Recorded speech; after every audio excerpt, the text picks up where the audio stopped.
Things Podcast.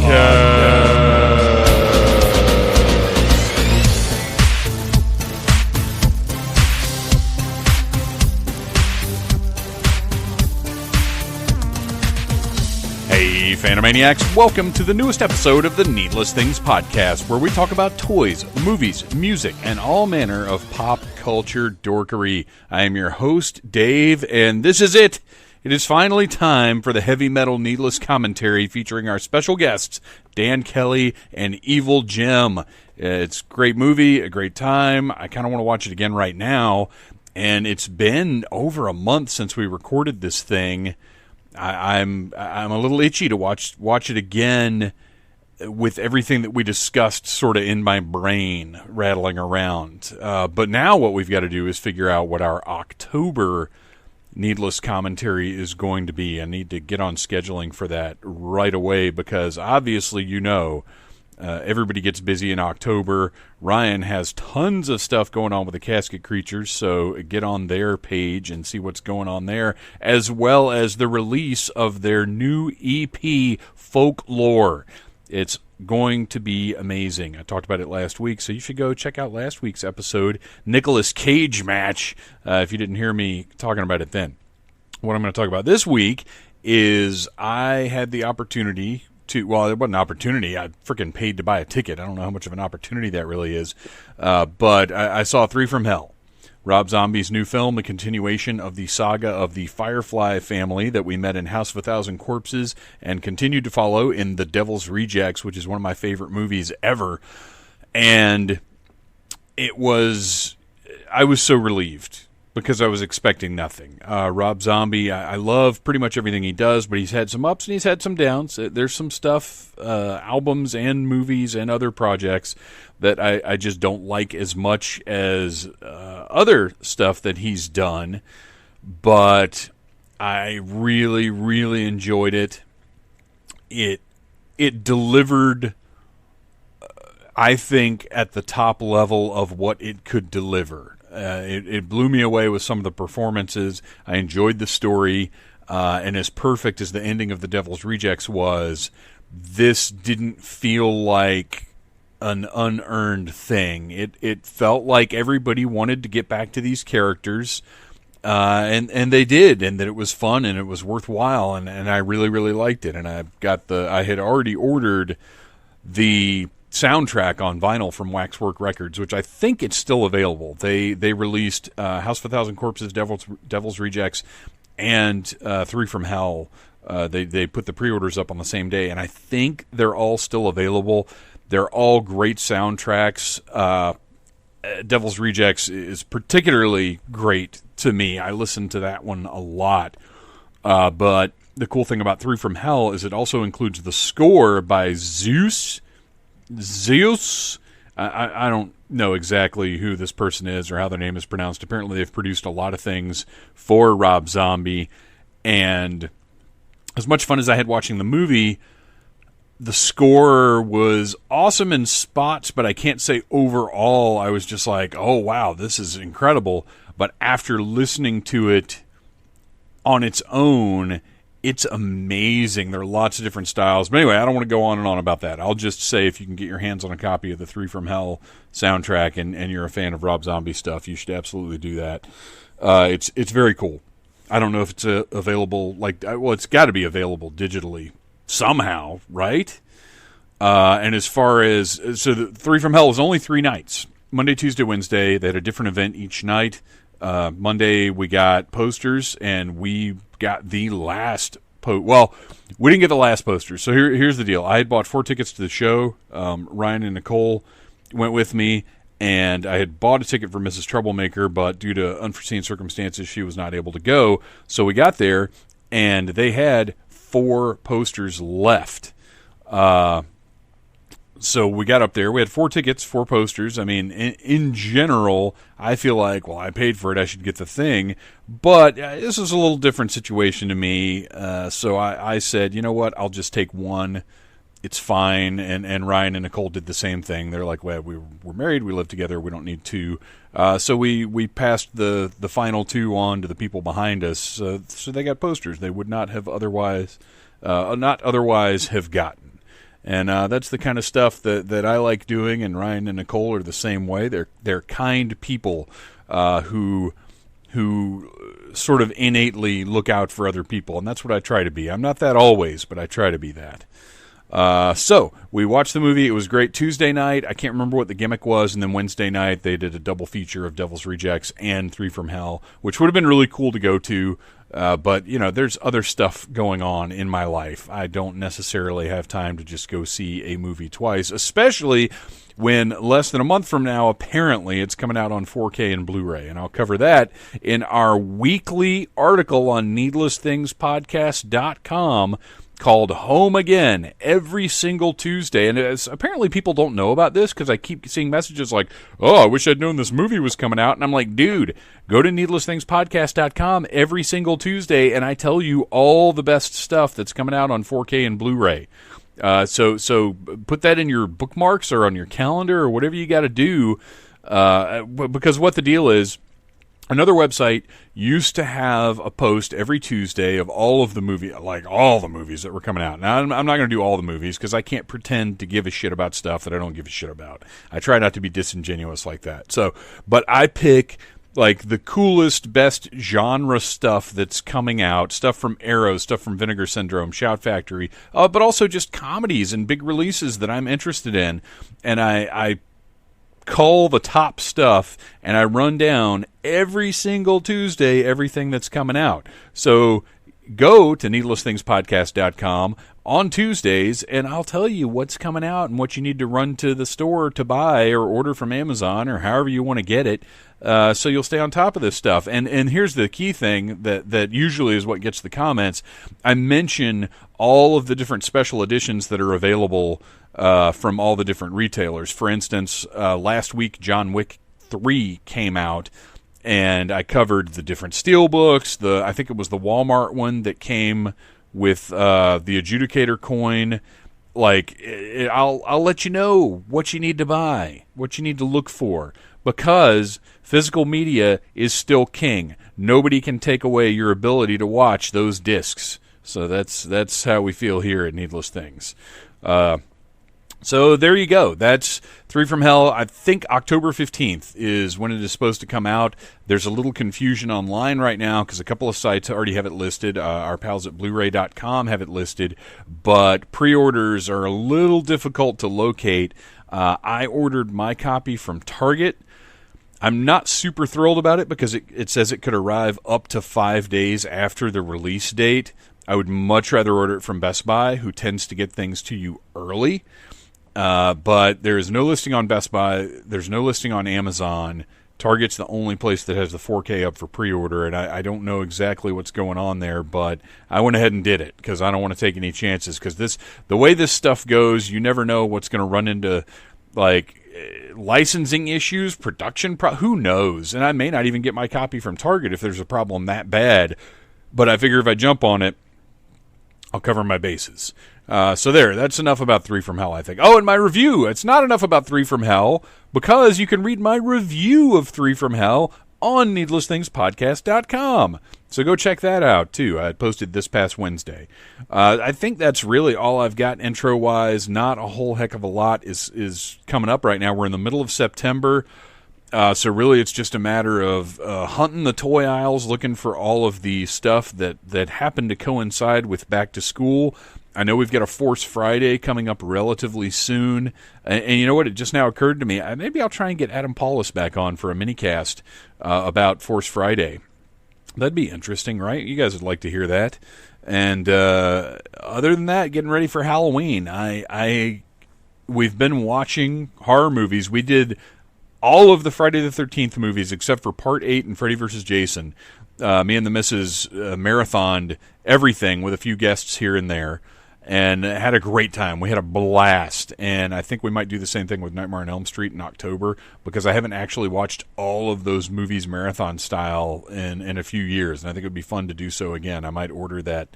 There's a Blu-ray box set that the price is right. I don't know how the features are. I don't imagine it will compare with the DVD box set that I've got, but I would like to get the nicest, best picture I possibly could on those things. But, yeah, there you go. That's the big stuff I guess I wanted to put over is the main message here is be sure you're checking out needlessthingspodcast.com. There's so much more on there than just this podcast.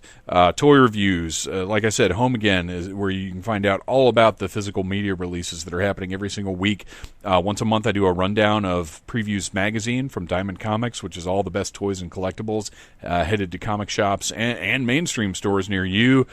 So there's a lot going on there. Please visit, share, comment, do whatever you can to get needlessthingspodcast.com over in your corner of the internet world. And now, sit back, relax, grab your favorite adult beverage, and watch Heavy Metal along with the Needless Commentary team.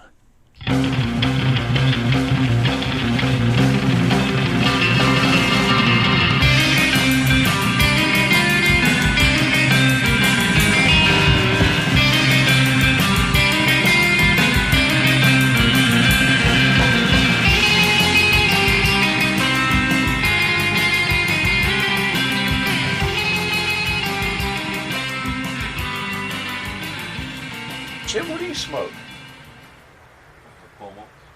Palmer. Okay. Smells exactly like my wrestling masks. the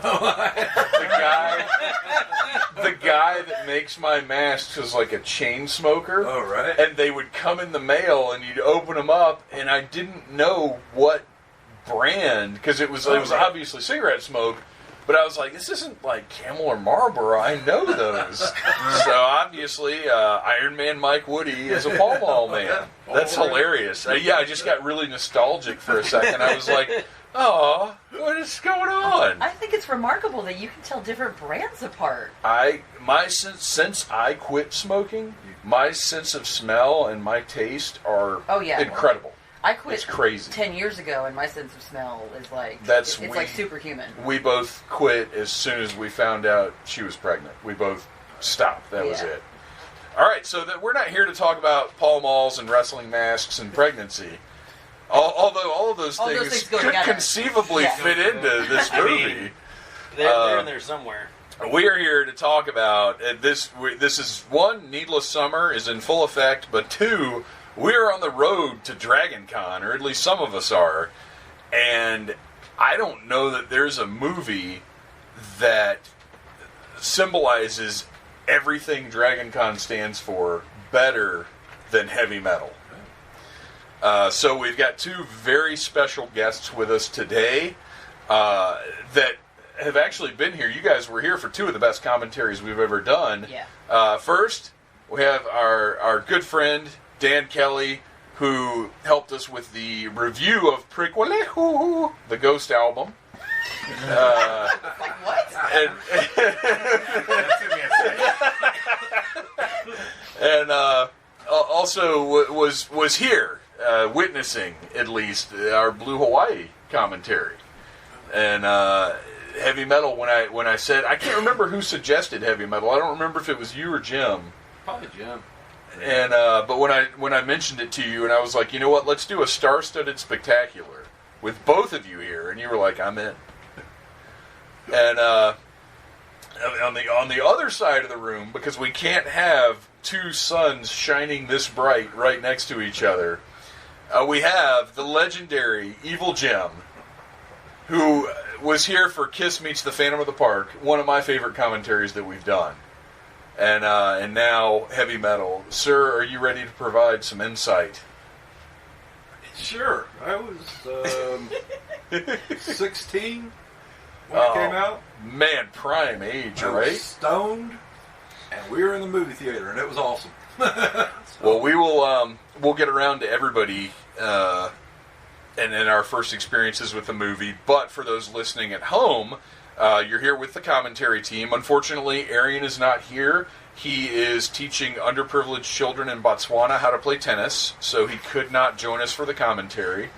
But, Good thing his ankle healed up. but everybody else is here, and we're going to talk about heavy metal. So if you're at home, pull out your VHS, your Betamax, your Laserdisc. We are watching the Blu-ray, which is pretty nice. I could imagine a better edition coming out, but it looks pretty good, especially this animated ass we're looking at right now. Yeah. And go ahead and hit play and follow along at home.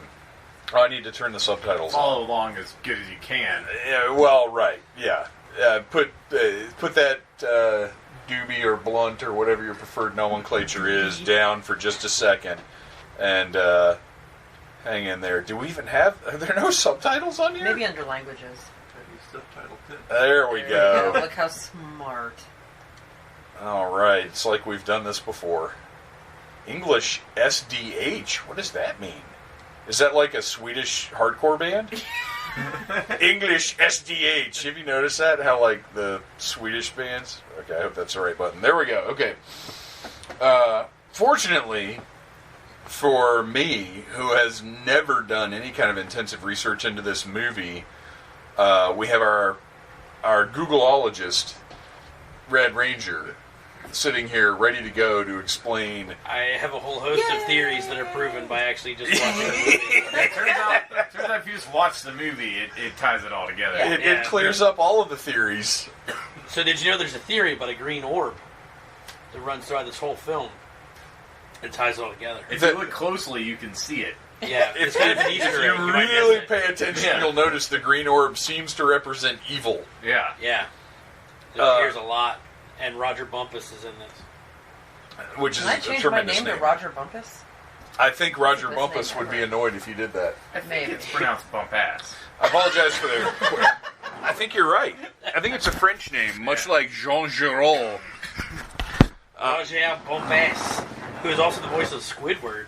So that'll... Oh, wow. Frame this let's movie in a listen. whole weird Yeah, way. let's listen out for that. So, first of all, watching this today is actually kind of weird because last night we watched Highlander and we watched Ghostbusters, and both of those movies are kind of perfect to go with this because Ghostbusters, obviously, Ivan Reitman, Harold Yeah. Ramis, Elmer Bernstein, all involved with heavy metal, and then Highlander is another kind of seminal 80s rock and roll movie. So there's... I feel like this is almost a perfect triple feature in a weird way. But I won't start with how I first saw heavy metal. We got, Jim, your first experience. Dan, what about you? What was your... Do you remember the first time you saw it? Yeah, I saw it with my brother. I believe we were living in Mississippi at the time, and we watched it. It was on cable. Were you old enough to be watching it, or was it like Oh, no. whoa, what? No, we snuck downstairs, man. Checked it out. Yeah. See, that was my exact experience. I was way too young to be watching it. It was after midnight, probably on Showtime, and obviously, being a kid, I was a huge fan of cartoons. Loved G.I. Joe and Masters of the Universe and Inhumanoids and Silverhawks. But then seeing this, I mean, when that first pair of titties popped out, what? I didn't know what was going on. Did anybody read the magazine? At the time, I wasn't aware of it at all. Yeah, I 'cause couldn't- we always, I couldn't had buy the it. magazines. I wasn't old enough at that point to buy it. Yeah, you could go, if you went into Walden Books, they would not sell you heavy metal any more than they'd sell you Playboy. Wow. Yeah. Yeah, we couldn't. Now as when I was, probably like a young teen, I started reading because at that point I didn't really care. But when I was like 12 or 13, I was reading heavy metal. Yeah, that was right around whenever I learned about shoplifting is when I started reading Heavy Metal magazine. Makes it easier to get when it's not allowed to buy it. Believe me, it's been long enough. The statute of limitations has expired on my young criminal career. Dude, at the comic book shop, though, I mean, you could get away with a lot of things there that you couldn't get away with anywhere else too. And I remember there were some comic shops that were more permissive than other ones. Yeah. Like you could go to the ones that were a little dingier, and the dude running them was clearly a little more like lowbrow, dude, and didn't care. Titan and I used to go to Titan and Tucker, and they never cared. Well, and that's funny because I was just getting ready to say Titan and Duluth were pretty strict. Yeah, like they wouldn't. Do you remember the old location? In Tucker, not the newer. It's not there anymore, but they had an older location. That's where we used to go. I'm trying to think because I remember. And a Book Nook too. I mean, they. Yeah, Book Nook. You could definitely get if you could get down to Book Nook. That was outside of my sphere of travel at the time. But yeah, Book Nook, and I remember the first time I went to Oxford Comics. That was a fucking magical experience. Yeah, that place is still like that. It's still cool. That was a free for all there. They didn't care. No, they didn't care at all. It's not a place to take a young, burgeoning comic book fan. But burgeoning, burgeoning words, burdening. I often think of you as burdening, Sean. Basically, what I'm saying is that I think kids are burdens. So there's there's a subtext on that one. You take your parent issues somewhere else, buddy. I still read heavy metal, not all the time. But every few months, so I'll pick an issue up. I don't know if I've even seen a copy, and I don't know how long. It's still out there. Yeah, it's still good. I've seen it a million. There's still it's sometimes it's really good. It's just like anything else. Sometimes it's good. Yeah. Mediocre, Well, and that's what I remember about the magazine is like there would be maybe one or two really kick-ass stories, and everything else would be just kind of like, well, that's whatever. I don't. But that was what was cool about it. Is it had a little something for different tastes. Yeah. Which this movie is very much the same way. Like there's a lot of really weird science fiction. There's fantasy. I can't say anything about it's particularly straightforward, but it's a lot of different styles of genre storytelling in the movie. But for me, when we saw the movie, it was just the book, on screen, and it was like, holy shit, they got it. Yeah. Even the soundtrack at the time was. The soundtrack was just incredible. Soundtrack, one of the best soundtracks ever. Yeah, it's awesome. So, I mean, were any of these stories in the magazine before, or are they just similar to the stories? More similar. Okay. Yeah. It's like the Corben one. Corbin stuff. And Stern. Yeah. Oh wait, like Richard Corben? Yeah, Richard. Den. Den. Yeah, that's Corben. Okay.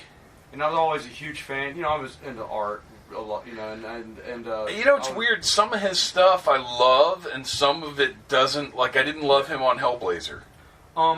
It depends on. I like the way his coloring. Yeah, the way, yeah. And like Beasley's, you can tell a lot of his work is especially like the color stuff. It definitely has that Corben aspect to it. And I think when it's him doing all the art, like when it's artist Richard Corben as opposed to penciler Richard Corben, I think that makes a big difference. Yeah. I think it's when he's producing the finished product. Well, his big thing for me, his big thing was always the color. That's where he's strong. That's where he's strongest, I think.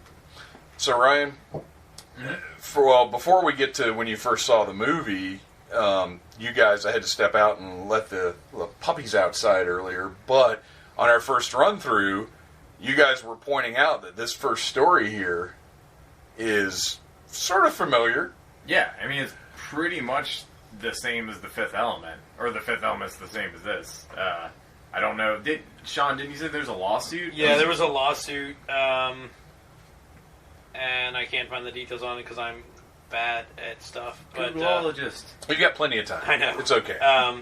Yeah, there was a lawsuit against who's the guy that did Fifth Element, the director whose name I can Luc remember. Besson. Yes, there's a lawsuit against Luc Besson that basically says that he ripped off this story, the Harry Canyon story from the beginning, which is basically a cab driver that finds a woman who has a special ability and he's getting chased down by the mob. There's a lot of similarities between the two stories. I mean, as we the way it plays out is very similar to The Fifth Element. Luc Besson is the fourth Frenchiest name of all time. Yes.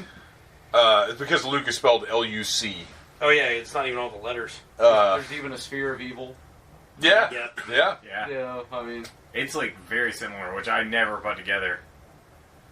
No, I'll be honest, I haven't. It's been so long since I've actually watched this that I haven't really had the opportunity to even put them together. This is one that I would always catch, like, on cable or something, and, like, I would always pick it up, like, at a different point. So, like, I don't know. Like, I know I've definitely seen it all, because I remember the opening with the spaceman in the car. But it was one that, it seems like most of the times, like, the first couple times I watched it, it would be, like, halfway through it. So, like, I'm more familiar with, like, the last half than the first half. But, yeah, it was the same deal where I definitely shouldn't have been watching it, but, you know, parents go to bed and I watch it on HBO or Showtime or whatever it was on. I had never seen anything like any of it. Definitely. It was so weird. The creature designs and the situations and the worlds were so strange to me. But honestly, you know, as a young person, honestly, it was all of the naked women. That's all I cared about. My gosh, the metal seeing and that, the tits. It made my pants feel weird. It's one of those things. It's like Maybe go camping. Yeah, absolutely. Well, it was like the Buck Rogers, when they tied the midgets, the little people tied Wilma Deering up to perform medical experiments on her, and I had the first stirrings of manhood. This was this very similar type situation where I didn't quite understand what was happening, but I knew I liked it. You knew you had a thing for midgets, that's for sure. Yeah, that's what that left me with. I'm glad that I never got that. So, Nicole. Yes. How's your thing for little people? I very much am in favor of little people, especially because they make Ryan uncomfortable. He's a little peopleist. He's a heightist. Sure. Ryan is a heightist. He's fine as long as they don't throw water on him. What do you think of all this mayonnaise? That's fucking horrifying. Future mayonnaise is terrifying. A lot of brutal stuff happens in this movie, but the most upsetting thing is the amount of mayonnaise. Is foreshadowing for what comes just a little you're right. Yeah. He's like, there's going to be so much mayonnaise in a few minutes. She's like, that is a man who knows how to handle his sauce. Yes. So you've got a handle on your condiments, sir. Do you remember your first experience with this movie? I vaguely do, as well as I remember anything in that period of my life. I was a teenager, probably like 16-ish, and we went on a renting adult animated movies kick, and this is one of them, like this and like Fritz the Cat, and it was always like me hanging out with a whole bunch of like dudes, you know, and so we were very excited by all the animated boobies. And the animated the giant bush, vagina sweater, huge bush. Yeah, I mean, speaking of little people, she may be assaulting one with her upper thighs. It's a lot of bush. She has howdy doody hiding in her vajay. Yeah, for a movie or a story that takes place in 2031, her bush definitely says 1977. Yeah, that's very true. Well, but maybe, you know, style and fashion are cyclical, so true. Maybe the bush should come back. 20 years from now, Big Bush is back. Yeah, look, there's nothing more heavy metal than Harry Bush. I'm sorry. You're right. I mean, yeah. If you can get yourself a lady who's wearing a stainless steel thong codpiece with some bush just hanging out of the sides, that's heavy metal there. Penthouse Pet of the Year, 1977. You can't keep that shit contained. No, it just blows right out the sides. It's a jungle. Don't put a helmet on me. No. Well, maybe. That's when you just gotta put on the Tarzan loincloth and just go swinging. Oh, baby. You know, I mean, gotta go for it. Go exploring. Just grow your own loincloth. Deep in those musky depths. Oh. So, Sean, what Do you recall your first time? I mean, I know it was probably within the last 4 years, but we've been saying 3 years for like 4 years now. I know. So technically, so Sean's got to be 5 by now. I've got to be at least 7. At least. I probably saw this when I was younger, but the first time I remember watching it was in college. I have a lot of insomnia, which is always fun, and it was just one of those insomnia nights. I was flipping through channels, and I actually think like the first one I saw was a weirdly edited version on TBS. I can't even imagine. That aired at like 2 in the morning. It was like 12 minutes long. I know, yeah. Really, really stripped down. I was like, what the fuck is this? And I just had... It was like green orb credits. Yeah.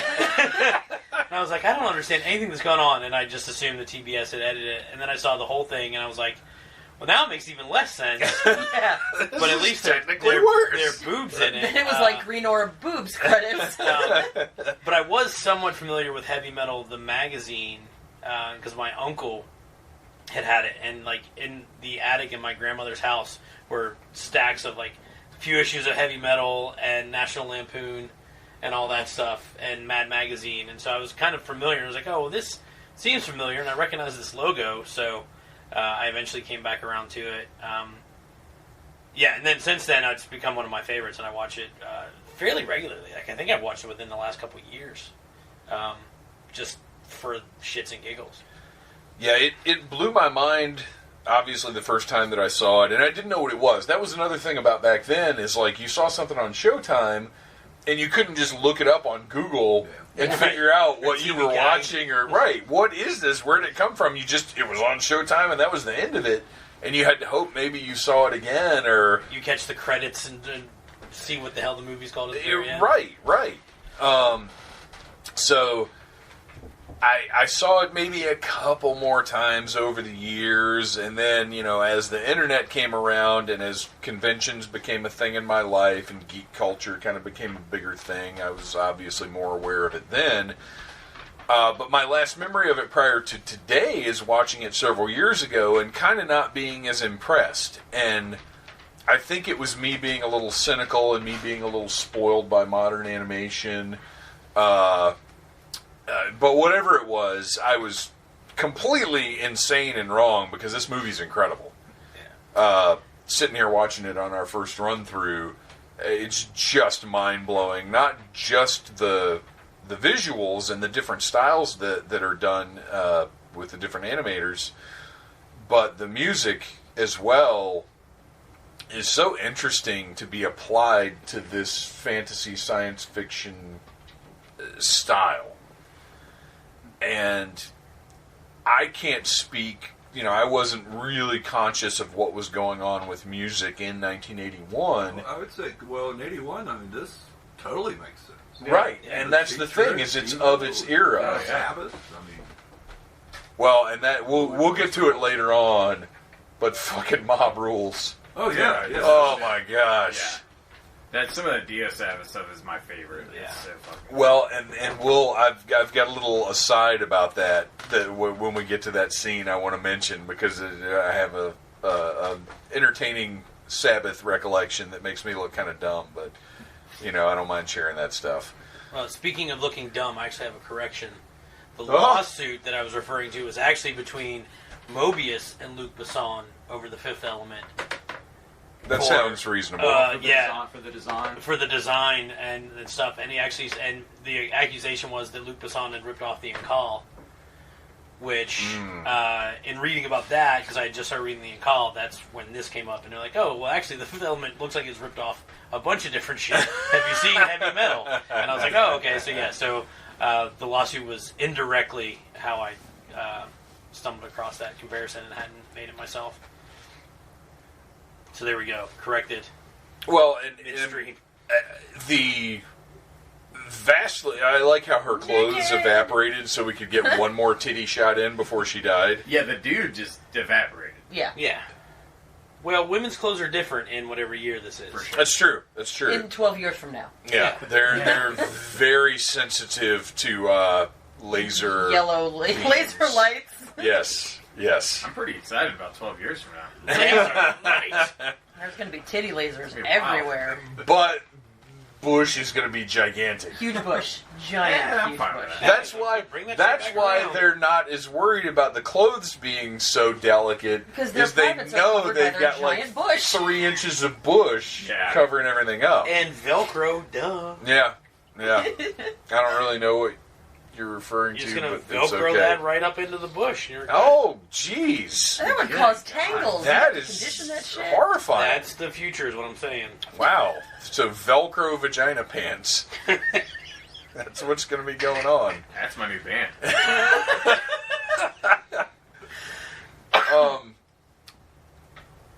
So this, again, is a precursor to so many different things. I think you could look at a lot of stuff that's happened since heavy metal. Look at the soundtrack for Guardians of the Galaxy. Mm-hmm. Era-wise, very similar. And the sort of, it's almost, now, for heavy metal, they were just looking for the coolest songs available at the time to put in the movie. It wasn't really thought of as being anachronistic to have Dio playing over this fantasy setting. It was just like, here's badass music, we're putting over cutting-edge animation that nobody's ever done before. I say Dio was Black Sabbath, but... and I think it's one of those things where you have to look at heavy metal in the era in which it happened to fully appreciate it, because there have been so many things since, like animated titties in 2019 are nothing special. They're all over the place. Everybody's done it. I think every titty is special. Well, no. Every titty is special, just like every sperm is sacred. But this was truly groundbreaking for the time.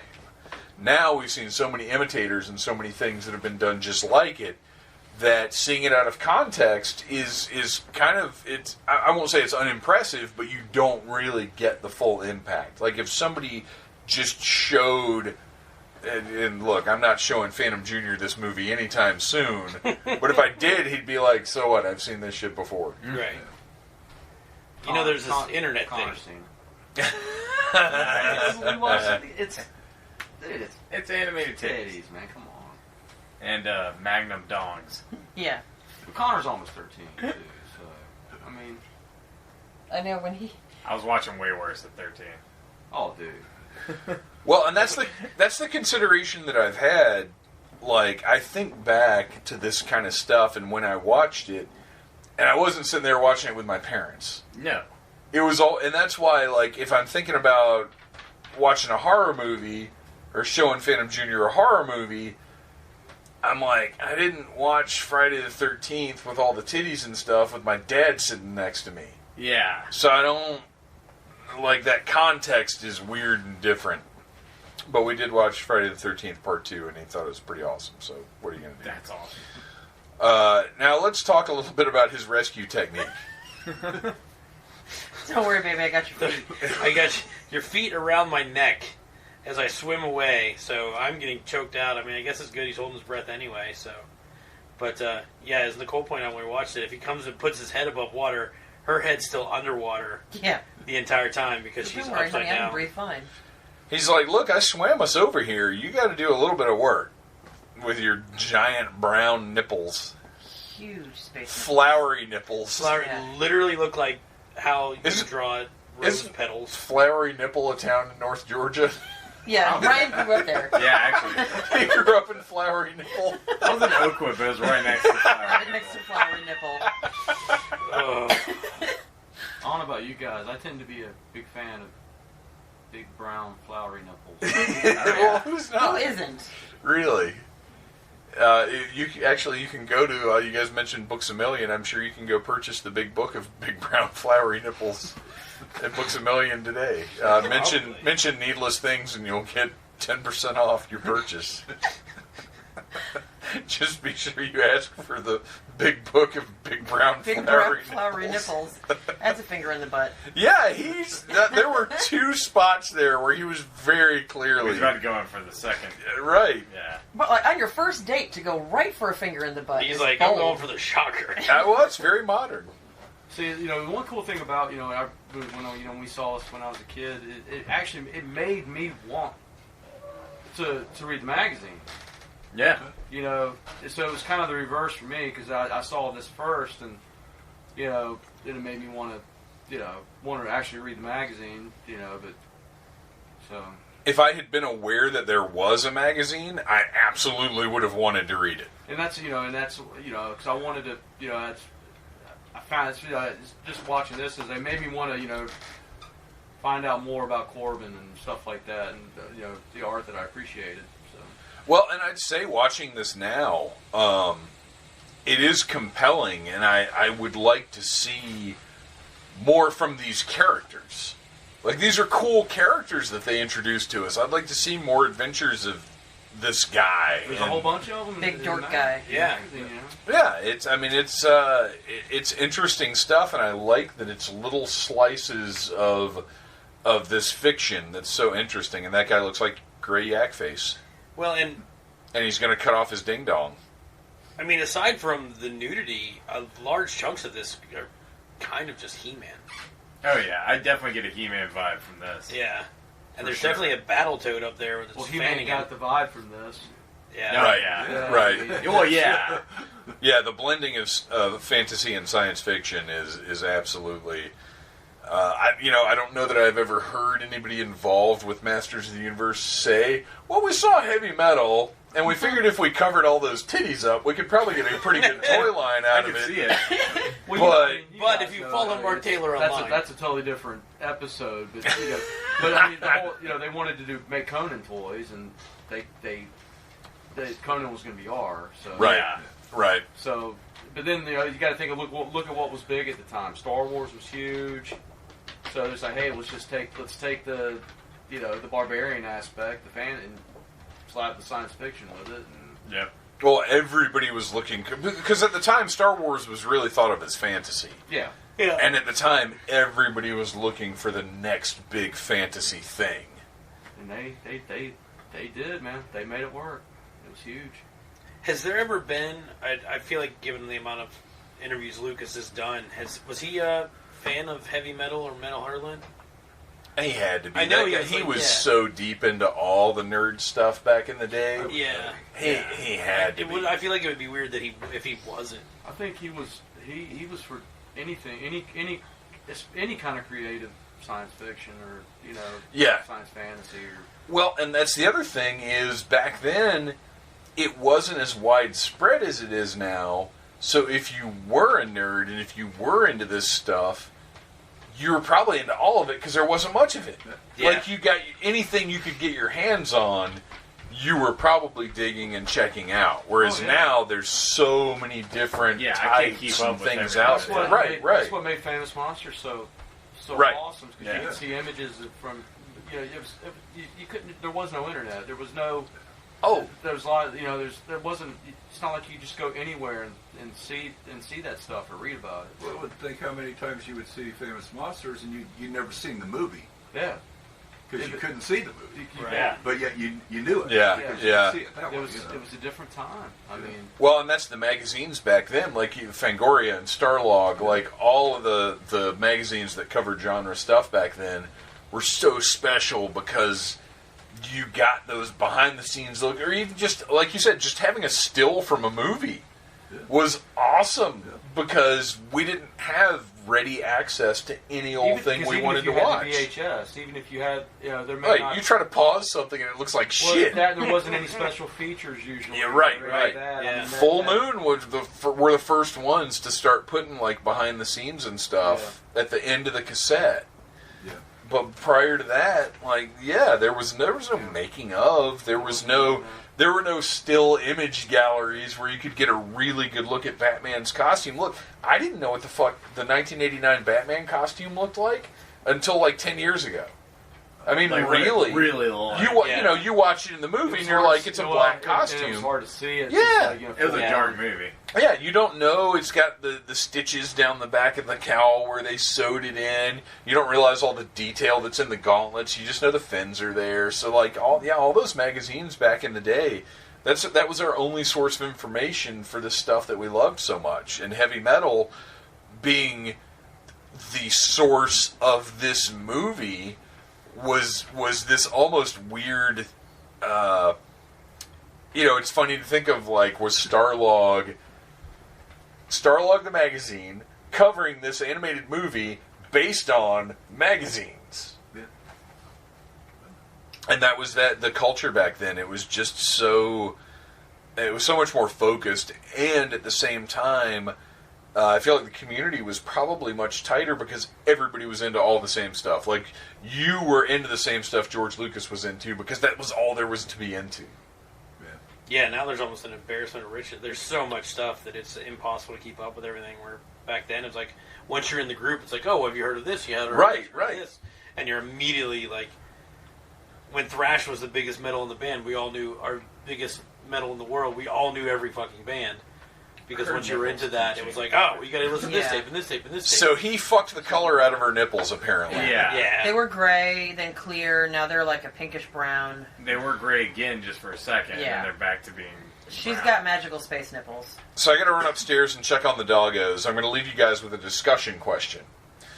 Do you think, in this age of live-action remakes of animated films, is a live-action heavy metal possible? Now, we're assuming it would be competently made. That's not the discussion. Would it even be possible to have a live-action heavy metal? Would you want it? No. And would they do the same stories? Discuss. Creaky leather chair. I will return. I think almost every bit of it would be green screen and CGI. Yeah, because how are you going to... But is that such a bad thing? Sometimes. But if you look at something like Guardians of the Galaxy, that as much as practical as is possible, but it's essentially in front of a green screen. Yeah. I agree with that, but also doing like space and science fiction, I mean, it's almost impossible. I mean, yeah, I don't have a problem with that used as tools, but like at the same time, this is already fine. Like, this is perfect. It's how I feel about The Lion King. Like, I didn't need a realistic animated version of The Lion King. This movie's also a sign of the times. You got to remember when it was made.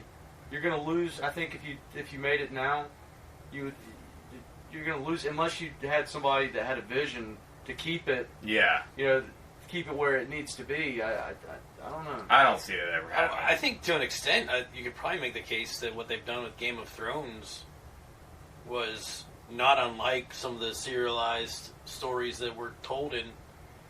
I mean, obviously, it's more strictly fantasy, but I could see that at one point in time being something you would see in heavy metal as a comic book. So it's possible that they could do something like that now. You have to have somebody that.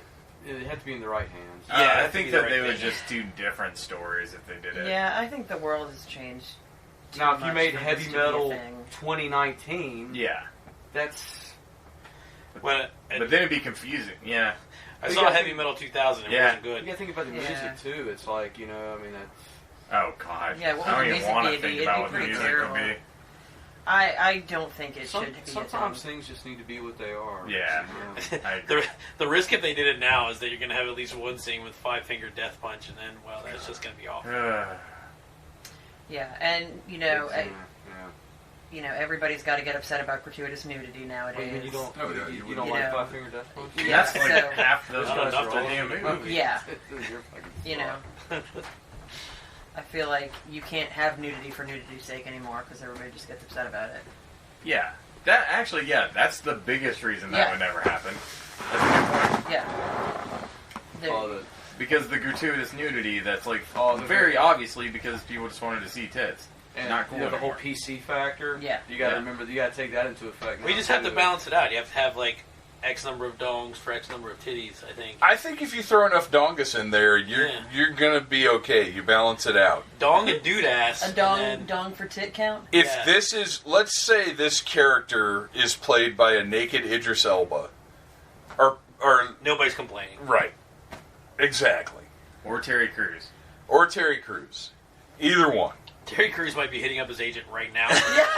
He overheard the conversation. He's listening to this, and he's like, I've got a great idea. I want there to be an interview where Terry Crews is like, my dream role is to play Den in the live-action remake to of have my Heavy magnum Metal. dong out. Walk around with my dork showing. Yeah, my dream is to have my dork out. I want to bounce my man titties and have my dork science fiction out. movie. Playing with a green ball. Now, if that was the case, I might actually watch that. So, for the purposes, we obviously watched the movie through once, got the full effect of the music, the voiceovers, the dialogue. We got John Candy playing like 27 different roles. Yeah. But this run through, we're not getting the benefit of the music. And I want to kick it over to Jim.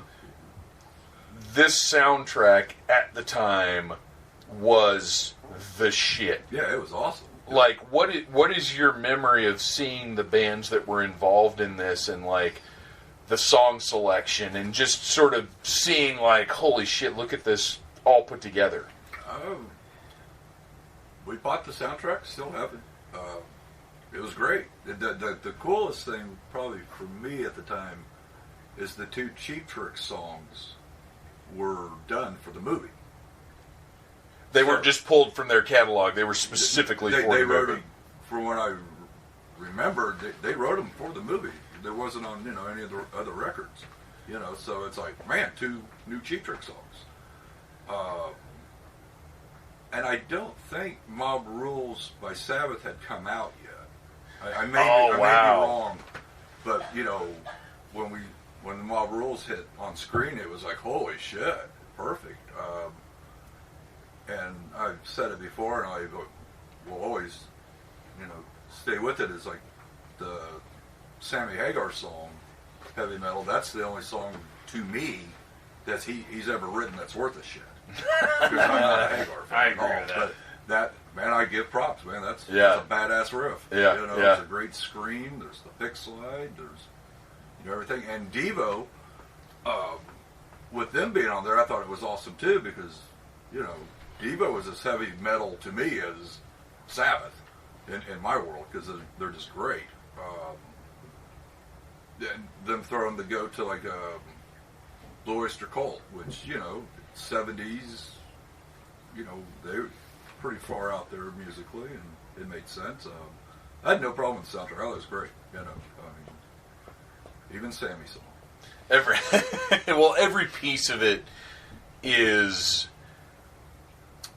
There's not a single song on here that feels out of place or feels weird. Except for the closing credits. except for the closing credits. I don't know. I think it works. To me. Well, I love it. Yeah, I think it works. But it's just so odd to put working in a coal mine. Yeah, and that may have been the first time that was actually presented out, too. I don't know if that album had come out for Devo yet. What's funny is, again, to talk about if this had happened in modern times, Mark Mothersbaugh probably would have done the score for the movie. Right. I didn't think about that. But when they're playing the Devo song, when they're showing the band, yeah. If you look at the lead singer, they show real quick. Look at his face. Does he look like Mothersbaugh? He looks like Bougie Boy. Oh, does he? To me, how the eyes are. Yeah, his eyes are. And I don't know if that was they were throwing the go to that or not, or if that's just how they did it. But when that part comes up, it's just that there's a quick shot. I'm like, man, that maybe it was. I don't know. So let's talk about the current segment that we're in, the Captain Stern. Now, this character, obviously far bigger than just this segment in heavy metal. Like, he wasn't just featured in Heavy Metal Magazine, had his own comic series. Is that correct? Bernie Wrightson did it, yeah. I'm not sure if Bernie actually created the character, but he drew it, and I want to say he actually created him, too, but... Internet guy, what's it say? I'm looking it up right now. Well, that's what's funny, and again, I'm never afraid to admit when I've been wrong. My whole life, Bernie Wrightson to me is a horror artist. Yeah. 100%. Yeah. And without having dug into who did what in heavy metal, I'd always assumed he was the one responsible for the zombie World War II plane segment, like that, because that seems so much like his wheelhouse. And now I don't know. We're waiting for our Googleologist. Yeah, he was created in the 1970s by Bernie Wrightson. Okay. First published by Tyrannosaurus Press in 1977, and eventually then in 1980 in heavy metal. And what's funny about that is it's another thing. It's almost like Larry Hama creating Bucky O'Hare. Like, we all know Larry Hama for G.I. Joe, or maybe even like Wolverine or something like that. But Larry Hama created Bucky O'Hare, which is a very little remembered comic character and toy line from the 80s. And that's actually truer to what he wanted to do than G.I. Joe or any of his other work is, because he just wanted to draw cartoon animals. And that's what Bucky and all the Ace Duck and not Ace Duck, that's a Ninja Turtles character, but Bucky O'Hare and all those space animals that he drew, like, that's what Larry Hama wanted to do. And it's a similar thing here. Like, Wrightson did so much more than just horror. Yeah. It just happens that that's what he's best known for. Yeah, but Wrightson did some sci-fi too. Yeah, right. He drew that Aliens adaptation. Yes. Alien. Yeah. Which Dark Horse recently republished. Which is hard. I mean, it's gorgeous. Space, but he definitely did some science fiction. Well, and stylistically, Aliens look is not something you would necessarily attribute to Wrightson. It's very visually, it's not his sort of swampy zombie monster thing. Even when you look at like Wrightson's Frankenstein, it has a horror look that's not as clean as something like Alien. But the guy had so much more talent than just the horror that he's typically known for. Interestingly, apparently the little robot, the one-eyed robot, is a permanent assistant to Captain Stern, and it makes me wonder if the creator of Booster Gold didn't read the Captain Stern comics. Booster predated this, though, didn't he? With Booster and Skeets? I don't know. I thought Booster was 70s, but maybe not. I'm not sure. Time and memory are funny things. Oh, that's a beautiful shot. That would be a fucking cool tattoo. It would. That would be really cool. It's a really great segue into this segment here. No, Booster came out in 1986. Okay. So I could see Dan Jurgens probably read a few Captain Sterns and was like, you know what? This cocky guy that overdresses has his robot sidekick. Yeah.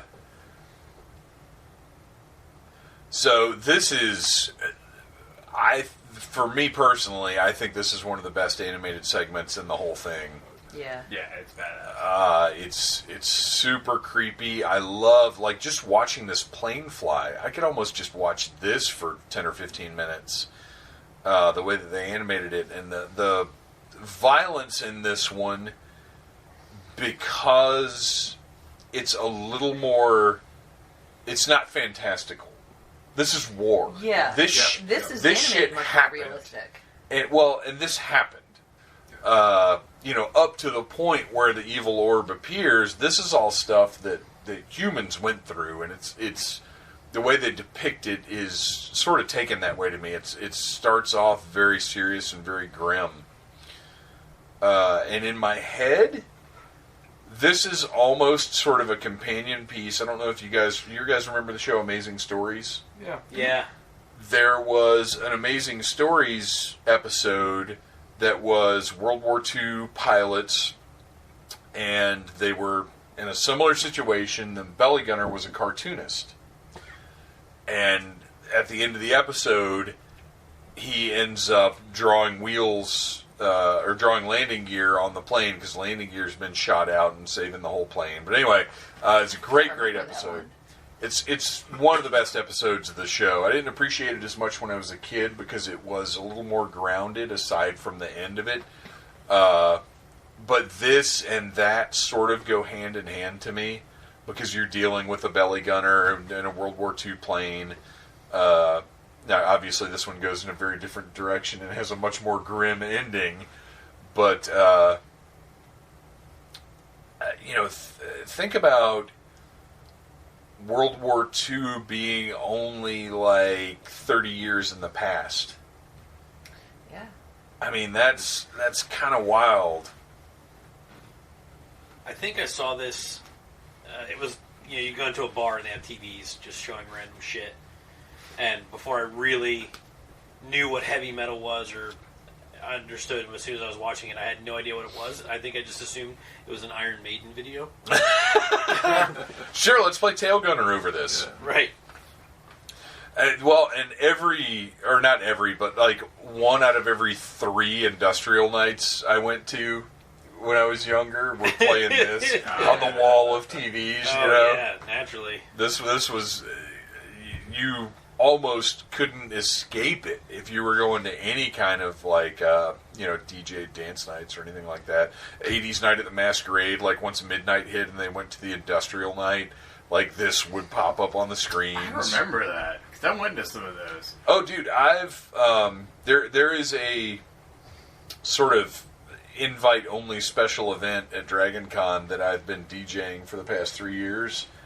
That I base my playlist off of those 80s Nights at the Masquerade, where they would play 80s music until midnight, and then at midnight everything turned goth industrial. It was such a weird thing, but I loved it. I'll never forget that vibe of that night, and all the wily buckhead youths that were there to try and get their dates drunk enough to have sex would those guys would clear out, and the people that were really there to party would stick around to listen to like By God 20 and KMFDM and whatever. I love that. I would be, I left you guys with a discussion of live action heavy metal. I would be much more interested in a modern heavy metal, I guess not, maybe sequel. But we kind of have that with Love, Death, and Robots.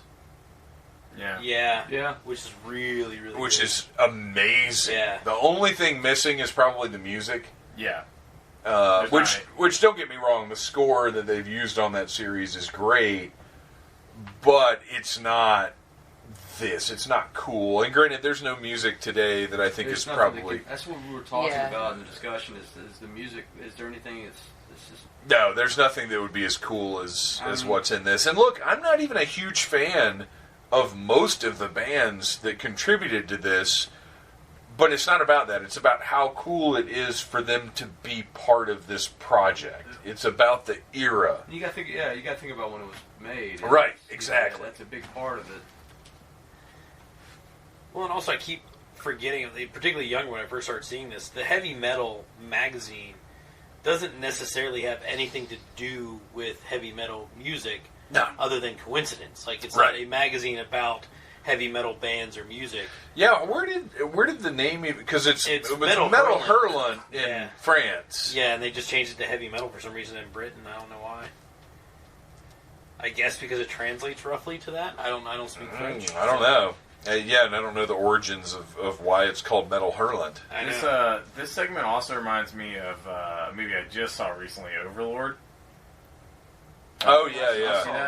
Yeah. Oh, is that I wanted more from it. Really? Yeah. I loved it. I enjoyed the hell. For what it was? Yeah, you could tell where the budgetary restraints were, but I enjoyed it. If they could have combined Frankenstein's Army with Overlord, I think they would have had a good movie. It was reminiscent, sort of like what Frankenstein wanted to be. Right. Frankenstein's Army was basically, to me, it felt like, let's do a walkthrough of a really, really good haunt. Yeah. But there's no story. Yeah. It was just... It was all visual. Right. And if they had that visual and kinetic energy with Overlord's story, I think that would have been awesome. Yeah. Didn't Frankenstein's Army just start as a trailer, and it got so much, like, holy shit, you got to make the whole movie? I think that's right. That sounds right. And to me, Frankenstein's Army is just like an hour and a half of me being like, I want to figure that, and I want to figure that. Right, I want to figure right, that. right. But like beyond that, I'm like, so it's like I love it, but I'm also like, oh, okay. Yeah, if you could have gotten those two filmmakers together, it would have been beautiful. Holy shit, that would have been amazing. Yeah, we had a conversation about it. I actually watched Overlord on the plane, and the plane landed like 20 minutes before the movie ended. Oh, shit. I don't know what happens at the end. I need to watch it. Nah, but you what really I saw don't. of it, I really enjoyed. Everything's about how you expect. Yeah. I I was into it. I want to see the end. Damn you, plane. Circle for a minute. So this is... I love this guy. I don't know what it is about this character. The robot dude? Yeah. There's something about him that just cracks me up. And I'm sure there's a political statement here. Oh, I'm sure. Well, that's what I was thinking. This would have been... We had talked about, like, this came out in 81, but it had to have started way earlier than that because it's all hand-drawn. It's shortly after Vietnam, basically. Yeah, and right in the middle of the Cold War. Yeah. So, right before Reagan's ready to do his thing and the Star Wars, and so there's probably all kinds of crazy shit that's feeding into that we aren't privy to because we weren't writing the story back in 1978. Yeah, I'd be very curious. I haven't looked at because this just came the other day. I haven't looked into the special features or anything yet, but I'd be very interested in a commentary with the filmmakers to see what went into, the satirical elements of it. Because obviously you've got a bunch of old white dudes talking in the Pentagon. There's a statement being made there. Oh, yeah. Yeah. I just love this segment because, like, they suck them up into the spaceship. Right after, like, she's part of a meeting where this dude is like, there is no other intelligent life out there. We are all it is. So you kind of understand that, like, in this segment, the people of Earth think that we're alone. And then they suck her up into a spaceship, and she's like, okay. Well, I guess I'm going to miss my gynecologist appointment. Like, she is chill as fuck about the fact that there are aliens that have just abducted her. Like, okay. She's a lady of the 80s. She's working girl. Her time has come. She's Melanie Griffith. Yeah, she totally. Well, she kind of is. Yeah. Who's going to pay for this dry cleaning? I love how cartoony. Obviously, we're watching animation. I get it, but it's almost like Tom and Jerry, the way they got sucked up in the thing and were bouncing around from deal to deal. It was almost like watching like a classic cartoon there. And her clothes did just fix themselves. Like, they totally did. Just attached. Well, no, her clothes didn't fix themselves. The spaceship atmosphere, mended her clothes. You'll feel better after a glass of fresh blowack? Is that like a euphemism? Probably. Yeah, I would imagine so. Yeah. I love the little pink creatures that are running around all over this little ship. Slug things? They're awesome, like slug rats? Yeah, they're it's my this... favorite.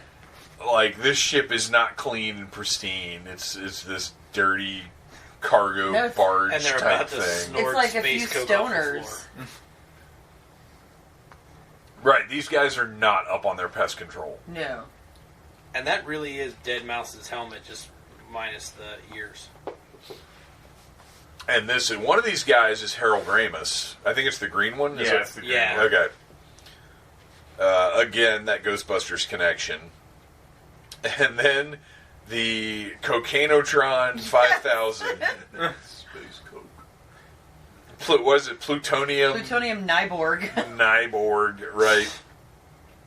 This guy in his space dashiki. With his Judah Friedlander hat. Oh my gosh, you're right. Trucker hats in space.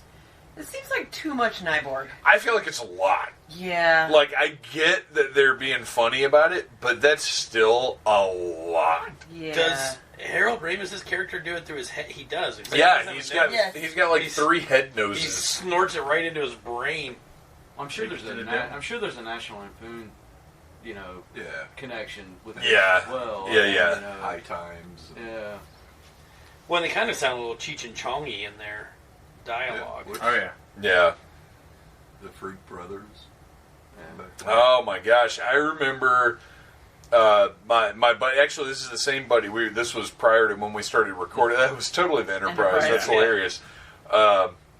If any of the listeners show up for Dragon Con and come out to a panel about the Blair Witch Project that the Needless Things podcast might be presenting, I'll mention my old roommate who is part of my Blair Witch story, but he also was very big into indie comics and underground comics back in the day, and he loved the Fabulous Furry Freak Brothers, and was so he's one of those guys that just had such a deep love for anything that was independent art, for anything that was people just putting it out, not trying to find a publisher, not looking for a deal, just had to make art. And he would always have those comics laying all over the place. He loved them. So now this line where he's like, women always feel guilty after they experience sexual pleasure with mechanical assist. I mean, I have no input for that. Clearly, this little robot guy does. He would know. He has a robot penis, I guess. Yeah. Either that or is using his hand. It's odd to me that this movie shied away from showing a robot penis. Yeah, might as well. Look, it's one thing to show tits, but well, they showed around robot dong. Well, they showed human dong. Mm-hmm. Yeah, you're right. Giant human dong. It was like down to his knees. It's not that giant. Oh yeah, no, yeah, you're right. That's perfectly normal. I mean, that's not regular. It had to be limp though. Right. Yeah, exactly. That was, and again, this segment. They got the phalluses, the symbols. Oh, those are all dogs. Yeah, they totally are wieners. This whole segment it's a good comedy break after a couple of sort of more heavy segments. The Earth being doomed and zombies eating this poor airline pilot. Now, we've mentioned Luc Besson a couple of times, and this space station that they're headed for reminds me a lot of what we saw in Valerian. I don't know if you guys have seen. I highly recommend Luc Besson's It was Valerian. like my least favorite movie. Oh, you're so wrong. I hated it. Wow. Ugh. Did you read the comic? I know. I haven't read the comics at all. Yeah, I mean it looked a lot like that. I really, really liked it. I think I was indifferent with the movie. It was what it was. I didn't hate it. I think if they had different leads, it probably. Yeah. I like Dane DeHaan and I like Cara Delevingne, but I don't think they were right for that. But visually and story-wise, I think it wasn't quite as fun as Fifth Element, and I think maybe that's what it had going against it. But this is basically from Valerian. I mean, if you look at it, and now. My stories are almost over. We're coming into the end game. We're coming into the main event. Yeah. Because I think anybody that you mention heavy metal to is immediately going to think of the impractically garbed white-haired chick. Riding on a thing. Riding on a Alabama redneck. Yeah. I mean, there's nothing more heavy metal than that. Come on. Yeah, you're right. Actually, that's very true. It's like a flying featherless chicken dinosaur. Yeah, that goes woo, woo, woo, woo, woo, woo. I mean, half-naked white chick with a sword. Come on. I feel like half naked is. Yeah, she was like. She's like 90% naked. Yeah, that's half naked. It ain't half clothed. Yeah, truly, Dan, you were an optimist. That glass is half naked. Is she half clothed or is she half naked? I guess you know what? I think she's half naked. I'm an optimist. That's all. I guess it depends on what your idea of fully clothed is. I don't know. That's true. You know what? That's a good point. Is fully clothed, like literally head to toe, covered, like balaclava, maybe just your eyes peeking out. Is that fully clothed? Here's what I know. Or is fully clothed your naughty bits covered? Yeah. Tits and bits covered. Right. I'm just never going to show up to your house unannounced, Dan, is what I'm saying. It probably wouldn't be a good idea. He's just wearing a merkin. He's got a shoulder pad on. You caught me in my shoulder pad and a merkin. Shoulder pad and my cock sweater. So this symbol transforms from an S to a Z and back a couple of times over the course of this segment. I like to think of it as like John Cena's spinner belt, and just every now and then you catch it at a different angle. You're right. It just spins the other way. Yeah, exactly. Yeah, sure. That makes sense. Sure, why not? It has nothing to do with flipping animation cells No, back and no. not paying attention. So we've got this snot volcano that turns everybody into zombie goblins. And it gives them helmets. It gives them help. Oh, yeah, he didn't have the helmet before, did he? He grows pretty it sure from he the comes snot. up- Oh, that's I weird. think he comes out of the water with a helmet. And a cyborg arm. And, Well, no, he had that before. Yeah. He had that before. Yeah. But he did But yeah, not He did not have the helmet. have his this helmet. weird Texas steer helmet. It's his like weird plumbing Viking helmet.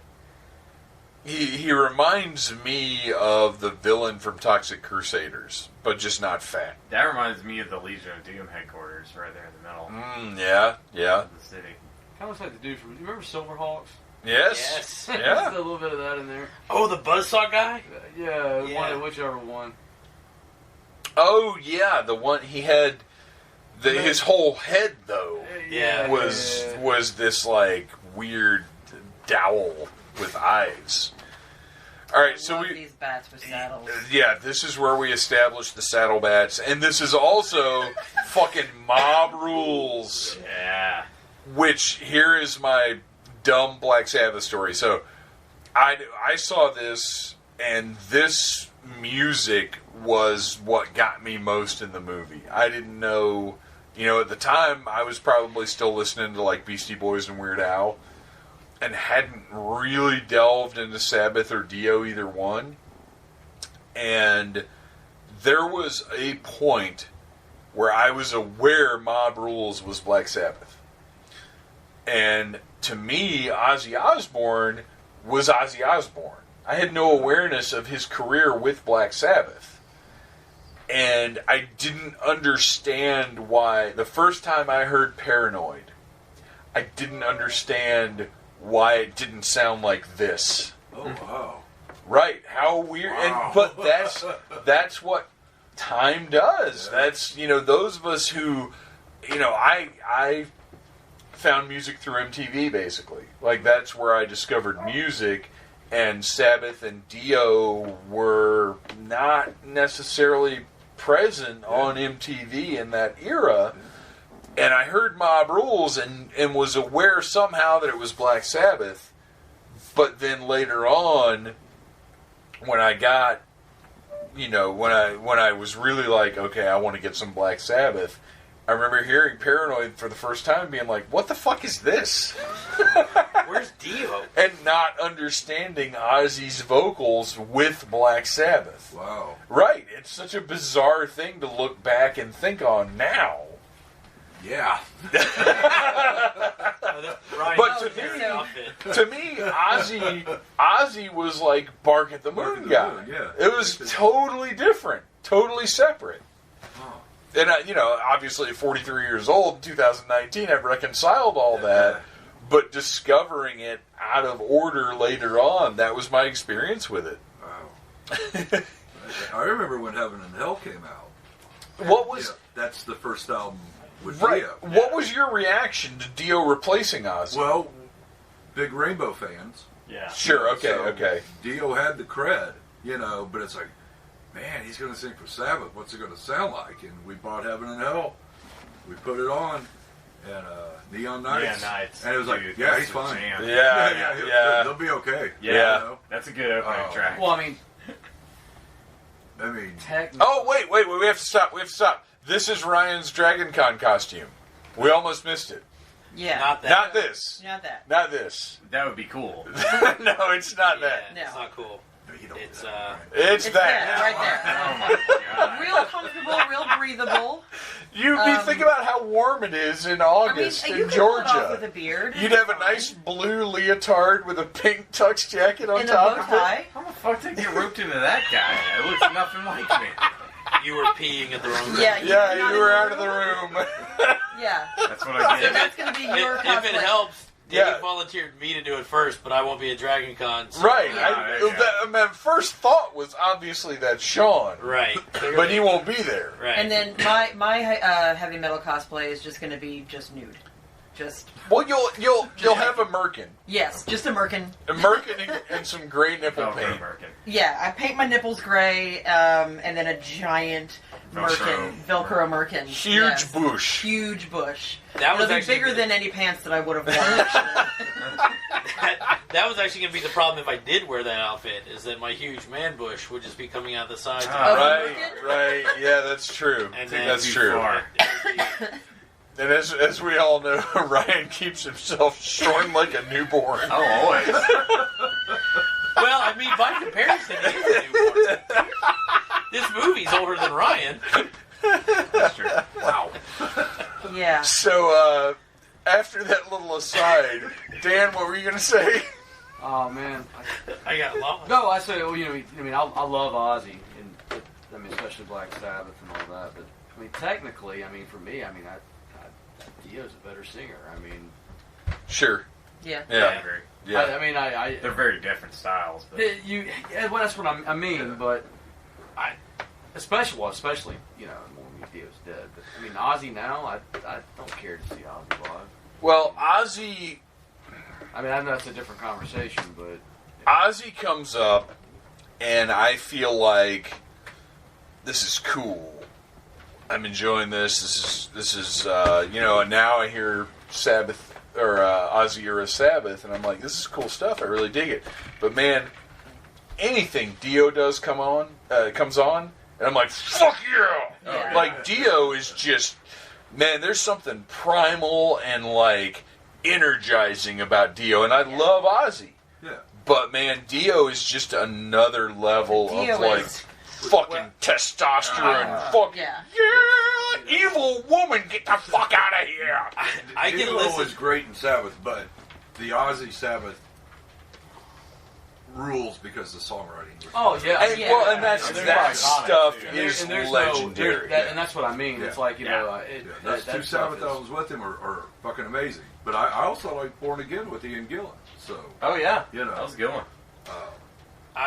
But songwriting wise, their early stuff is where it's at. Yeah. You just can't touch it. Early Ozzy, same way.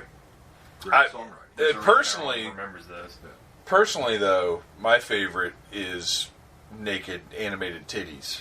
Yeah, yeah. like, we should reflect for a second that now the city is under attack by these, like, ghouly snot zombie monsters. Sure. And so they're like, we have to call the guardian bitch, right? Chick, whatever. With their silvery white bush. Because, Yeah, oh my god, they're whitey pounding bush. down the door and they're going to kill us. So they call her and she's like, I'm going let me, for a let swim. me bathe and take a swim first. Let me wash my hair. You can't go into battle all stank. Yeah, let There's- me get my outfit on. Let me put my vagina separator on, and then I'll go to the rescue. I and can't things go a in- little amok. I can't go into battle without a good labial split. I I think feel like Offspring said it best. You got to keep it separate. Very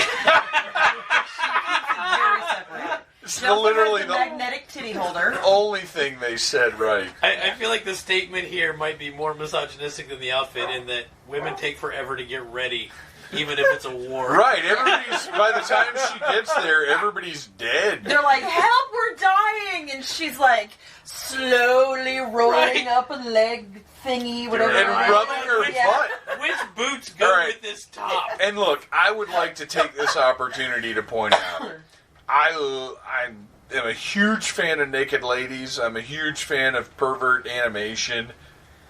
But I think it takes a special kind of weirdo to do what we're looking at right now. Right. Definitely the person that designed this outfit doesn't have a vagina. Well, even 1,000,000%. Well, even the person that designed the outfit, but the person that did the animation, like, think about all the nipples and boosh and everything we've seen. There is...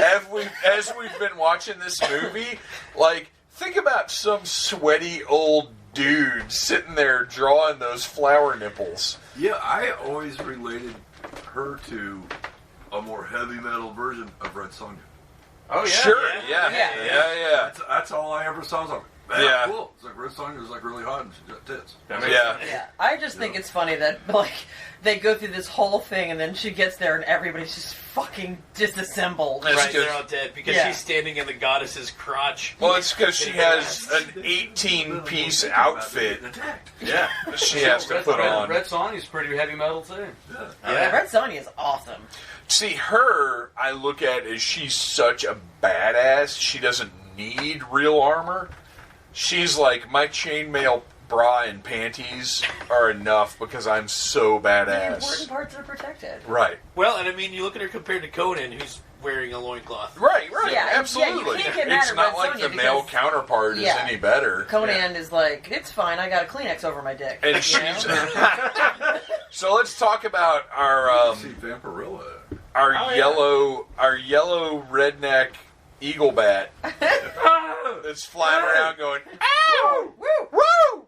Ow! It looks like an aborted chicken that lives. Yeah! It does. It's does. like a naked chicken that can fly. Except Batwing. it used to be purple apparently. Fueled by PBR. Ow! Ow! Woo, I'm drunk. Woo! Woo, I'm drunk. Ow! Parking lot. This is it missed the parking lot pre-show. Woo! Actually, yeah, it sounds like me at Iron Maiden in the parking lot before the show started. Woo! Woo! Yeah. She's like, I wonder what would have happened if I would have gotten here 15 minutes sooner. Maybe if I had put my goddamn boots on faster. Maybe Or if if I I- just got the sword and left. Yeah. Right, if I had just showed up in that much more practical cloak that I was wearing Yeah. before. Apparently, they were all pretty hard to die. Yeah, all of them. If only I had been here 5 minutes sooner. But my eyeshadow looks fucking amazing. And these boots. It's okay, I'll get revenge. Instead of saving you. So here we establish the medallion of the evil zombie goblin snot monsters. Yeah. That's the S and the Z stands for snot zombie. Ah, there it is. There you go. Snot zombie. Rob Zombie's little brother. Stupid little Woo! snot. Woo! Woo! Cock-a-doodle! Cock-a-doodle woo! Now, and we don't want these noises to be confused with our crow commentary, because obviously, as we all know, the crow, Well, that goes cock, cock, caw, yeah. before he leaps into vengeance. Yeah. Vengeance is mine. Caw-caw! That's exactly how that movie Beware, went. evildoers. Yeah. Then he ruffles his feathers up and kills criminals. I think if there's a sequel to Joe Stryker, he needs to get killed, like right at the beginning of the movie, and come back as the crow. Oh, God. And they were just like, just kidding, it's just a backdoor sequel to The Crow. Crow Striker. And Oh, God, Crow Striker. Yes. And it can be scored by Rob Zombie, and the whole score will just be, wham, pretty roll, maggot in the grave, Well, big car with wheels, skull, dashboard, Chupacabra, hot rod, invisible man, yeah. Oh. So we have a snot zombie that's just on the porch. I don't know what he's doing. I like this old school saloon door entry, though. Yeah, that's nice. Pretty badass. And this is our Devo scene. Yeah, All right, so look at this guy. Nice. Yeah, okay. He's googly-eyed as hell. What, he's just Playing got a face. These he's got a colors... bandana over his eyes. These colors are fantastic, though. I love... Like, this looks like a blacklight poster right now. Yeah. With the oranges and the purples and the greens. Also looks like an action figure line. Yeah. Yeah. Well, that guy also reminds me of the bad guy from Toxic Crusaders, so maybe I just have that guy stuck in my head. He looks like another bad guy, too. Well, he looks like Brave Star. There was a guy in Brave Star that had that haircut and that, like, triple chin. I want to say he was like a bartender, maybe? I don't know. Man, I might have to get the action figure of her. It depends on what the finished product looks like. Yeah. Like how the articulation... I need to see it before I'm not right. buying, I wouldn't buy it before you see it. Yeah. I feel like it would be a pretty easy one to kit bash. Well, yeah, all you have to do is go back and buy one of those porn star figures. Yeah. We have 3 at my house. I've got one. Dude, you could go get like a Lady Death figure and repaint it. Yeah. I mean, Jen has a few Jenna Jameson ones. any that'll do. I've got a, I think Brianna Banks, maybe? That would just, it'd be very easy. I feel like I have customize. some orange swords laying around. I like this guy's chaps and loincloth combo. I feel like that would be a very handy outfit for Dragon Con. I mean, it would be, I guess, easy to pee in. Or other things. As long as it's not on my couch, I don't care. Yeah, as we all know, there's nothing easier to pee in than a kilt. God damn it. Completely unrestrained, yeah. Here's your PSA for Dragon Con. Couches aren't toilets. I know they get confusing sometimes. Anything can be a toilet, Sean. If you try hard enough. If you believe. If you drink enough, anything's a toilet. And I say that as a delinquent who pissed in a sink once. But at least it was still a I mean, who fucking here hasn't sink. pissed Do in you the sink? really honestly? feel like that's Yeah, a it's not level that of extreme. delinquency? I'm a girl and I've pissed in several sinks. It's done way worse than that, like last Yeah. night. I took a shit in the middle of the city of Yeah. Charlotte. That's just Yeah. how you do it. I pooped on the floor. No, this was like in a public park. I'm pissing in the kitchen Yeah, sink. it's outdoors. You're fine. That's true, it was outdoors. Yeah, you're just giving back to nature. Yeah, that tree's probably beautiful now. Yeah, I pissed in a sink sober. Yeah. Yeah, so have I, actually. Yeah. Sometimes you just gotta do it. I mean, you gotta put the pee somewhere. That looks like zombie Solid Snake. It does. You're right. Headband. That's a great mullet headband beard combo. Yes, it is. It's timeless. Oh, That's yes. If I were You going can't to go Dragon wrong Con, with I that could pull that off right now. You could pull that off right I now. just Holy need shit. a headband. Go to Dragon Con. Nah. I will buy you some yellow contacts. Somebody, Dragon Con, He in his contract. Dragon Con gave Sean the bad touch. He's Show got us where a the Dragon Con hurt you. yeah. show us My on couch. show us on the Red Ranger figure where it touched you. I really like this guy's crazy helmet. It's Yeah. okay, and I love the dog rat dog. which is, I mean, is it or is it just giant rats? This is a big rat. Yeah. I don't know. The way it was like snarling, it got like. This is a big, scary rat, I think. Oh, let me have Like this a one. They're horrifying. A were-rat. What is it? Have man things? I don't know. I don't think she has man thing. No. No. Nope. I appreciate that for some reason this guy felt it necessary to take her little strips of fabric off Yeah. Yeah. before restraining her. Right? But 'Cause that would there's a make it tough to wash her. conveniently placed locking mechanism Right over her over- vagina. And, Yes. and really, like, why? Oh, and now they've thrown her into the pit of doo-doo. Yes, but they bathed her first. But they bathed her before they threw her in the doo-doo pit, because we can't have a bunch of filthy humans messing up our yeah, doo-doo we pit. don't want her to get the doo-doo pit all dirty. And also, for some reason, her merkin is flesh-colored I right there. noticed that, yeah. That's a little weird. If you have flesh-colored vagina hair, Ew. you might want to go see a doctor about that.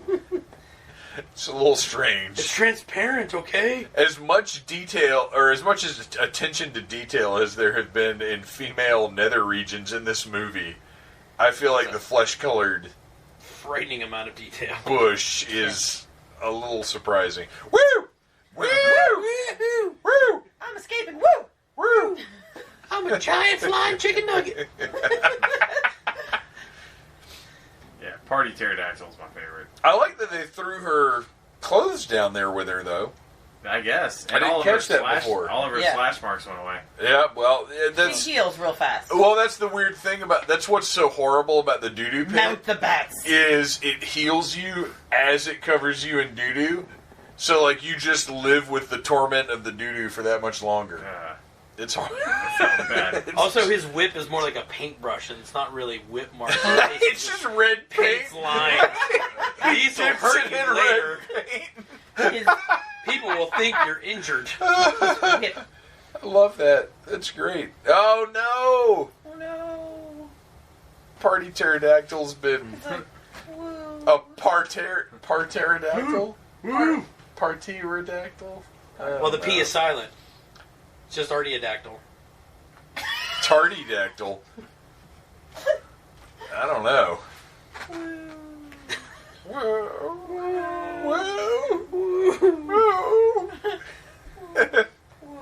think I drank too much. He's making noises like he just found out the keg ran dry. Alabama lost. That's pretty badass. Yeah. All right, yeah, you've got to save that one for the big comeback. Okay. And you gotta make it big. Okay. We need it. I'm gonna have to summon up a whole lot of inbred. You believe you've got it in you. Okay, so this I'm good with. This spinning fan blade of doom, I can buy this. Now, I don't know why he's got to tear up this equipment. Yeah. Fuck this pipe! Right. I can demonstrate my strength. I don't know what it does, but whatever you know it what does... It gives her a weapon at the end of the fight. Right. It's exactly what it does. Why he would do it, I have foreshadowing. No idea. This world seems like such a pile of shit. I can't believe you'd risk... Man, that is a deep gash. It is. And that's her only armor. Right. Literally the only piece of armor she had totally failed to do its job. Did not do anything. This is where my suspension of disbelief is ruined for this entire movie. I don't buy those little things that just flew out of his hand like to grab that sword. He was ready for this. He's like, someday I will catch a sword with this hand thing. It's too much. I can believe everything else that has happened, but that was too much. There it is! Oh, tearing his... No! No! Yeah, I just realized. So he took his crazy saw blade and cut into that thing's head, apparently. Well, when they show it, it's on its wing. Okay. 'Cause I thought it was the head, too. Okay. I mean, you'd think if something was biting you with its mouth, which is part of its head, you would attack the head. Right.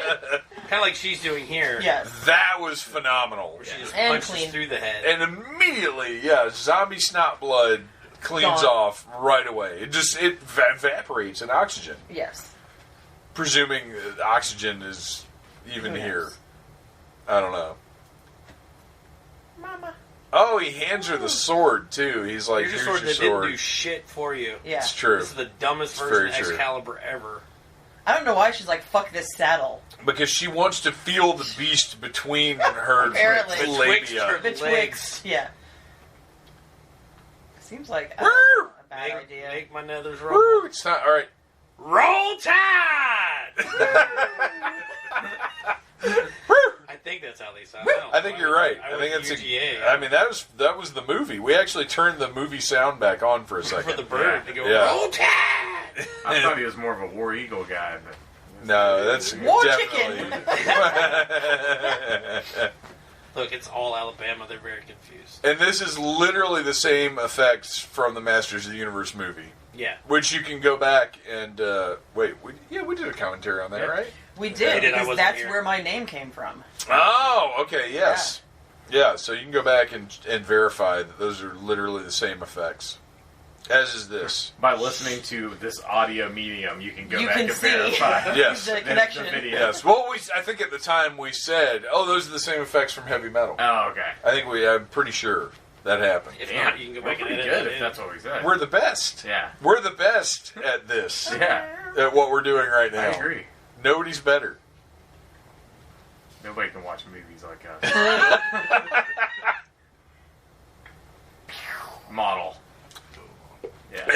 bizarre thing for them to decide, you know what, I don't feel like animating a house blowing up. Yeah.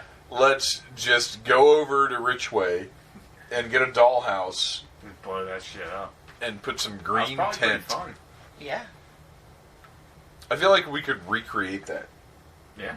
I think we could make that happen. Yeah, let's blow some shit up. Definitely.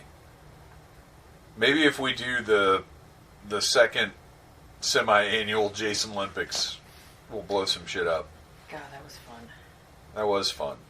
Wish the world could have shared that with us. it's definitely a cooler weather activity, though. There was a lot of running around. Yeah. There were sleeping bags. Yeah. Didn't I get drug around in a sleeping bag for a while? Yep. And then I think I drug you around, then I fell in the yard. Yeah. That was awesome. I think everybody fell down. Yeah. At least once. Yeah. All right, so now... Purple chicken? We have the purple... he's now a different colored Alabama Warhawk, which they don't care for, but, you know, that's how it goes sometimes. And look... And her hair's white. Obscure internet theory. Verified. Verified by 100%. Yeah. This whole time when Sean was saying that, Jim's like, no, but it is her. That's just how the movie is. Yeah, like, that's that's not a theory. Literally the plot. That's a fact. To be fair... To be fair, I did read it on the internet, so... It's true. That makes it an internet theory. That makes it an internet theory. All right, so that is heavy metal. Let's wrap this thing up. Dan, what final thoughts do you have on this thing? And watching it today with fresh eyes, how do you feel about it overall? It's fucking awesome. I mean, I don't know what else to really say about it. It's a great movie. You know, it's heavy metal, baby. Red Ranger? I'm just going to second what Dan says and say it's fucking awesome. Yeah, I'm on board with that. I don't know what the hell was wrong with me a few years ago, whatever the last time I watched it was, but it's very impressive. The animation is absolutely incredible. Even for today, just the look of the animation, and you can tell the effort that went into it. Like, if you watch a lot of Cartoon Network stuff, if you watch a lot of cartoons that are on today, so much of it is that flash animation. It's that lazy, this is all hand animated. This is all gorgeous stuff. It looks incredible. And there's, even this many years later, almost 40 years later, there's nothing else really like this. It's very unique, and it's fascinating to sit here and watch. Yeah. There's other movies like it, but not anymore. Not really. Right. There are other things that you could put in like a marathon to go with this. Ice, Wizards. Yeah, absolutely. Rock and Roll. Yeah. Oh my gosh, yeah. Cheap Trick one. Yeah. Battle Cougar, Nicole. What are your final thoughts? Fucking metal. I mean, it's great soundtrack, titties, and giant bush everywhere. There's action, there's swords, there's guns, there's beautiful animation. It's fucking metal. And I mean, now versus when I was 16, and I'm still like, fuck yeah. It's almost, to me, it's almost cooler now because I think I appreciate it more. Because when I was 16, I was just stoned and giggling and like, there's boobies, right. God, look at those. Like, at this point in my life, I've seen actual titties and vaginas, so, that stuff isn't taking my focus away. Those exist? Yeah, just get online. It's cool. Pornhub.com. Highly recommended. Oh, I've never heard of that one. They're partnered with Needless Things. Go on there. 10% off. Mention Needless Things and get 10% off your free membership. Your free porn. Ryan Cadaver. Yeah, fucking rules. I liked it when I was a kid. Like it now. It's one of the few anthologies where there's not really like a weak moment. It's all good. Yeah, really. Yeah, I dig it. Evil Jim. It worked for me when I was young and stoned. It worked for me today, hungover, years later. I'd say, may all your metal stay heavy. Yes, absolutely. All right, let's go back around the other way. Oh, Trust. Oh, man. So good. Let's go back around the other way. What are you up to? Where can we find you online? Where are you rocking out? Doing whatever you're doing? I don't know. Pepper Kitty Rolls. He's in like 10 bands. Yeah, Pepper Kitty Rolls. That's all I got. There you go. That's all you need. That's all I need. Ryan Cadaver, you're just a couple months away from being really busy. Well, so are these guys. You're already yeah, busy, a bunch of but the same shows together. Yeah, if you want to see all these guys. Yeah. Yeah. Pretty much just like walk into any bar in October and you'll probably see Elzig and the Casket Creatures. So. What do you... Okay, so August 10th, why are you guys playing with Dale Jepson again? Because it's Marred Up Fest. We've done 3 of them. It's just a party, man. It's a good time. I know they're assholes, but... It's Gainesville. It's Gainesville. It's our home, and like, we had already tried to set up a show there and Dale, like, kind of snuck in under us and got it, so... Ronnie likes them better than us. That's the most Ronnie sneaky little bastard. Ugh. Well, August 10th, Marred Up Fest. Yep, it's going to be fun. I'm off, so I should be able to be at this one. Yeah? So I'm pretty stoked. Yeah, I don't know. I might skip this one. I don't think I'll be I don't blame you. Yeah. It's kind of a Me and Dale gross crowd. Yeah, it's pretty disgusting. It's I very think the gross crowd. last time I saw Dale is when Jen beat somebody up with rolled up poster boards. That was pretty fun. That was pretty awesome. That sounds right. Let's talk about Theme Park Alchemy and Caught Dead Watching a little bit. So, Theme Park Alchemy, we have, I think on the last commentary we talked about Stranger Waffles. Yes. But Stranger Waffles is still very new. It actually is going to be perfect for your Halloween season, so you should totally go pick it up. It's deliciously wonderful. But now we have a brand spanking new, even newer scent. Newer than new. Newer than new, and it's the one that overwhelmingly people have been asking for. Is it the Roll Tide Pterodactyl? Yes. It is. No.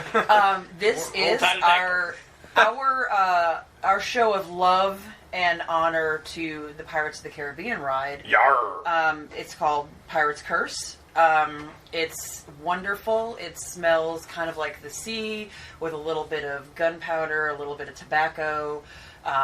It's really unique, and I think everybody's going to really love it. So get you whatever Theme Park Alchemy stuff you want, but particularly Stranger Waffles and Pirate's Curse are our 2 new ones in there. I'm super proud of them. I mean, if you're ordering, you might as well order a bunch, because you got to pay for the shipping anyway. Exactly. You get free So go ahead. You get free shipping. What? You get $40. Are you fucking crazy? Yeah, so 3 candles, you get free shipping. That's so you might insane. as well order at least 3. You're And you're if out you're of a line. Disney fan, that 3 candles will be Pirate's Curse, $9.99, and Wicked Apple. Yeah. So you could get all of your Disney and then get free Yeah, we shipping. haven't talked about Wicked Apple much because we had a lot going on, but yeah, that's our Snow White nod, and it's pretty glorious.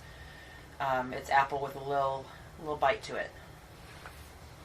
So that's No pretty pun much me. And Battle Cougar, you know. And of course, the Caught Dead Watching podcast. Yes, Caught Dead Watching podcast. Nathan and I are just trying desperately to find some time to record, which is so easy to do. But I think the next one is going to be pretty great. So, Red Ranger. Fuck, it's almost easier to listen when I'm not doing these days.